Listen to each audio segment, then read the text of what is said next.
Olá, meus amigos. Como diz Alexandre Garcia, chegou a hora do nosso encontro. Tarde chuvosa hoje aqui em Cesário Lange. Tô indo trabalhar, SAMU.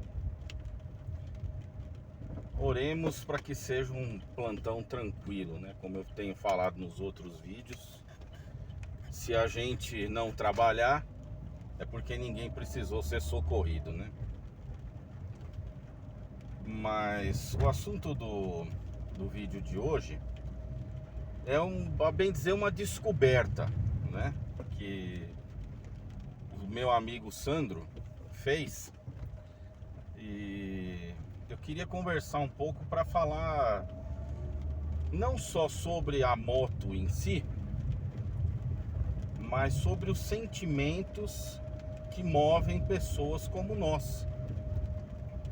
As sensações que movem os entusiastas como nós. Porque para a maioria das pessoas, verdade seja dita, o carro ou a motocicleta é meramente um objeto que vai levá-las de um ponto a outro. Para outras pessoas, como é o meu caso, o caso do Sandro, o carro ou a moto pode despertar paixões, pode despertar sentimentos, né? E vou até pedir desculpas ao Sandro por falar assim, dessa maneira, mas a verdade é que quando a gente chega ali por volta dos 40, beirando os 50 anos, a gente começa a perceber duas coisas. Primeiro, que os nossos pais não eram os heróis que nós imaginávamos. Isso começa a acontecer ali por volta dos 25, 30 anos, né? Pô, meu pai faz cada burrada, né? Meu pai não é tão inteligente quanto eu pensava. Minha mãe não é tão maravilhosa quanto eu imaginava. Só que isso vai embora quando você vai ficando mais velho. E aí você percebe que os seus pais realmente são heróis. Porque eles fizeram o melhor que eles tinham com o que eles tinham em mãos. Então aquela conversa de que a pessoa não recebeu amor, ela não vai saber dar amor. Isso pode ou não ser verdade. Mas o fato é que os nossos pais, eu posso dizer isso, porque o meu pai e o pai do Sandro, meu amigo, têm amizade desde a adolescência. Então se conhecem, essa amizade prosseguiu por alguns anos, a ponto de, quando cada um formou a sua própria família, a gente acabar nutrindo a amizade entre os filhos, né? Do seu Esmir e do meu pai, né? E a ponto dessa amizade fazer com que atualmente eu tenha sido padrinho de casamento do Sandro e o Sandro padrinho do meu casamento. Então, uma amizade de muitas décadas, né? E por que chama a atenção a questão dos sentimentos? Veja bem, eu sempre achei o seu Esmir um exemplo de inteligência. Ele era projetista na Volkswagen e sempre foi um cara assim com muitas ideias, né? Um cara muito criativo e tal. Mas eu sempre notei uma dificuldade muito grande de ele colocar as ideias dele fora do papel. Era um excelente planejador, mas não era muito bom realizador. E isso muitas vezes gerou comentários, né? Inclusive do Sandro. Pô, meu pai, não sei o que, meu pai isso, meu pai aquilo. Um dos projetos que o seu Esmir fez é um verdadeiro achado nos dias de hoje. Eu vou contar a história desse projeto, vou contar a história de como surgiu essa motocicleta, de como ela apareceu na vida dele, enfim. Só para vocês se situarem, né? Acontece o seguinte: nos anos 70, 1970, a Harley Davidson estava muito mal das pernas. Em 74 estourou a crise do petróleo, isso atingiu principalmente a indústria automobilística, mas também atingiu o setor de motos, em especial nos Estados Unidos. Eu já cansei de falar aqui, o maior mercado consumidor do mundo, né? Acontece que até então a Harley Davidson tinha desenvolvido motocicletas como nós as conhecemos hoje.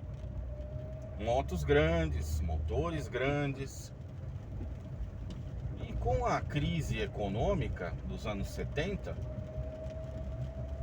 a Harley Davidson começou a parar de vender. Diminuiu muito o número de vendas da Harley Davidson. E a fábrica foi vendida nos anos 70 para uma empresa chamada, se eu não estiver enganado, AMV, um negócio assim. Se você já jogou boliche na vida, você vai conhecer essa empresa. Eu acho que é AMV, viu, gente? Vocês me desculpem aí qualquer falha, porque eu não fiz uma cola para saber, porque eu tô dirigindo. Os vídeos são gravados comigo dirigindo, então às vezes eu não consigo ler e prestar atenção. Mas vamos lá, AMV, AMB que seja. Essa empresa era uma empresa que era uma bagunça. Era um grupo que comprava empresas em situação de risco econômico.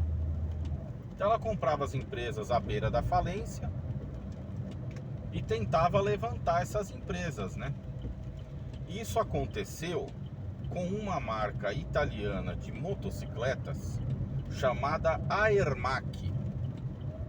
E aí aqueles que falam italiano vão me perdoar pela pronúncia, porque eu não falo. Então se eu falar errado, vocês me desculpem aí. Mas o fato é que essa Aermac foi absorvida pela AMD. Ela era detentora de uma empresa de motocicletas, dentre outras coisas.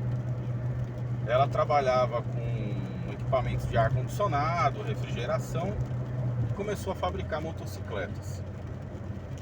E algumas dessas motocicletas foram a solução encontrada pelo grupo AM alguma coisa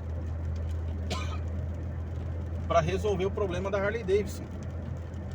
O que eles fizeram? Eles pegaram essas motocicletas italianas, a Aermac, principalmente os modelos SS 125 e 250, e simplesmente tiraram o logo da Aermac e botaram o logo da Harley Davidson.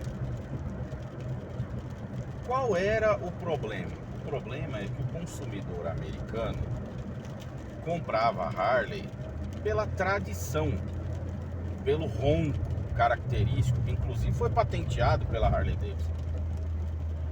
E essas motocicletas italianas eram motos com motores 2 tempos, monocilíndricos, e diferente das concorrentes japonesas Honda, Yamaha, Suzuki e Kawasaki, não eram motos muito bem desenvolvidas. Eram motos com uma dirigibilidade até agradável, mas que não desenvolviam o motor como uma Yamaha, por exemplo. Pois bem, não deu certo. Os concessionários Harley Davidson foram inundados com essas motos 125 e 250 com a marca Harley Davidson. Ninguém comprou e aquilo ficou lá, parado. Acontece que a Aermac também era dona de uma empresa brasileira chamada Motovi, que não fabricava nada aqui, até aquele momento. Nada que eu digo no setor automotivo, motociclístico. Ela importava algumas coisas e tal. Não conheço muito bem a história da Motovi. Acontece que ali mais ou menos por 1976, a Ermac sugeriu para a Harley Davidson para pegar esses modelos Harley Davidson e vender no Brasil com o nome Harley Davidson Motovi.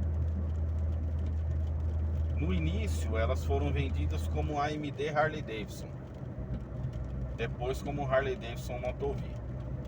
E esta moto que o Sandro ganhou do pai dele é uma Harley Davidson Motovi.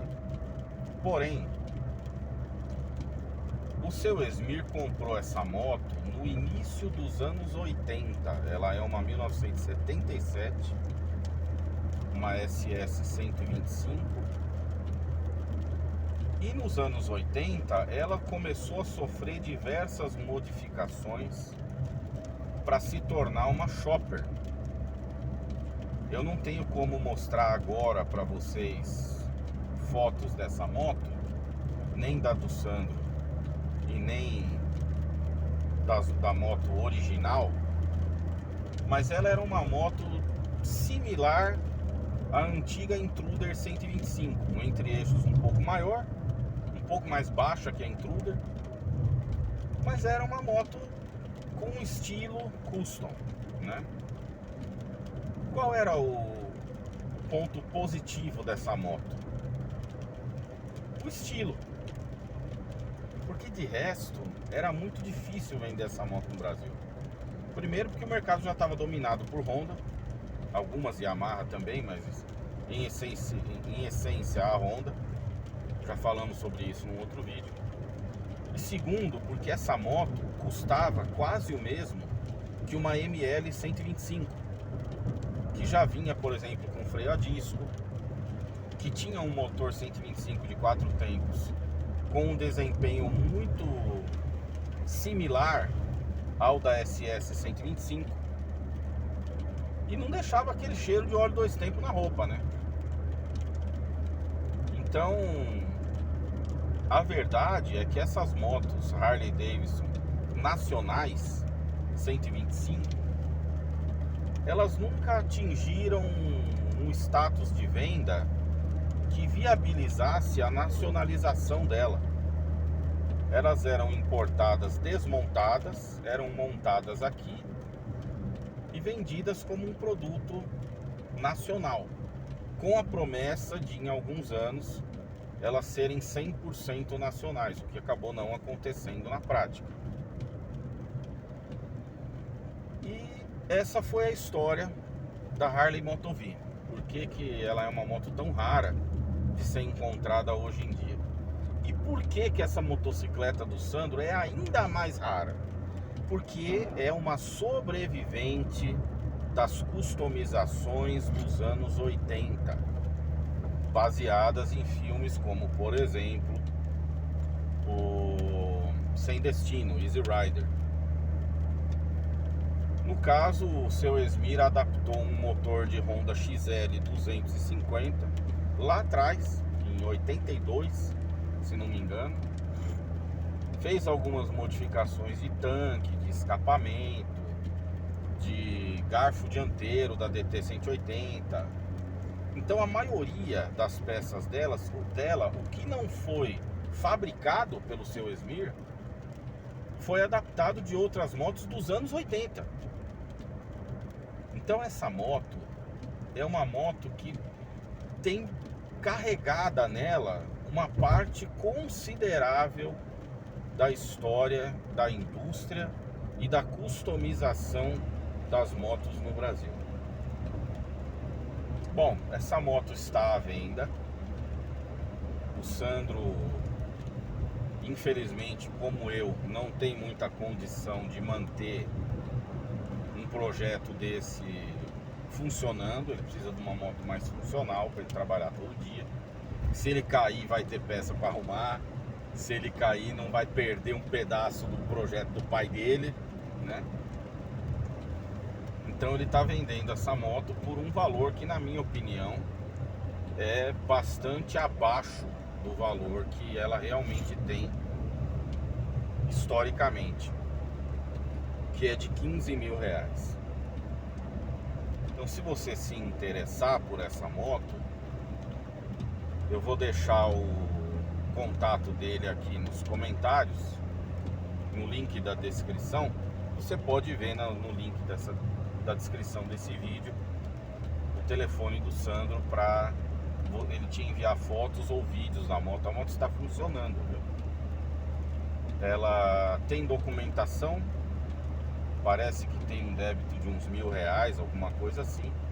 Mas aí vocês conversam lá, quem tiver interesse, negocia com o Sandro, tá? E por que eu falei no início do vídeo que essa moto foi uma mudança de sentimentos, né? Porque a parte, o fato dela ser um pedaço da história da indústria, ela também é um pedaço da história do seu Esmir, pai do Sandro. E uma coisa que chamou a atenção do Sandro é que, junto com a moto, o seu Esmir deu para ele o projeto, os desenhos, os esboços, tudo certinho. E o Sandro começou a olhar aquilo lá e ficou maravilhado. Ele falou: cara, o meu pai realmente era um cara genial, ele só não sabia colocar as coisas em prática. Então é curioso como a gente às vezes vai ficando mais velho, perde um pouco aquela conexão de pai e filho, sabe? E às vezes precisa de algo como isso para dar aquela, pô, realmente o cara ainda é aquele cara que eu aprendi a admirar, que eu aprendi a ser fã, né? Então, essa moto tá à venda. Eu não sei o que o Sandro vai fazer com os projetos. Não sei se ele vai querer guardar, se vai junto com a moto, né? Aí vocês conversem com ele. Mas eu achei que era uma história muito interessante para ser deixada de lado, né? Então resolvi trazer para vocês. Eu tô pegando um pouquinho, vou pegar, né, um pouquinho de trânsito aqui para frente. Então vou encerrar o nosso vídeo por aqui. Se você achou esse vídeo relevante, interessante e quer ver mais conteúdos como esse, se inscreve no canal, ativa o sininho. Todo mundo sabe como funciona o YouTube, né? Se você acha que esse conteúdo é legal e lembrou de algum amigo seu que acha que vai curtir ou que não vai gostar, manda para ele, compartilha o vídeo. E se você puder nos ajudar de alguma maneira, se o seu coração assim mandar, curta o vídeo, compartilhe o vídeo, comente o vídeo, faz alguma coisa, tá certo? É isso aí, gente, vou encerrando por aqui. Eu gravei um outro vídeo que já subiu aí com a volta da Mirage. Depois eu vou gravar um vídeo falando sobre as minhas sensações a bordo da Mirage, tá certo? Até mais, gente, até o próximo vídeo.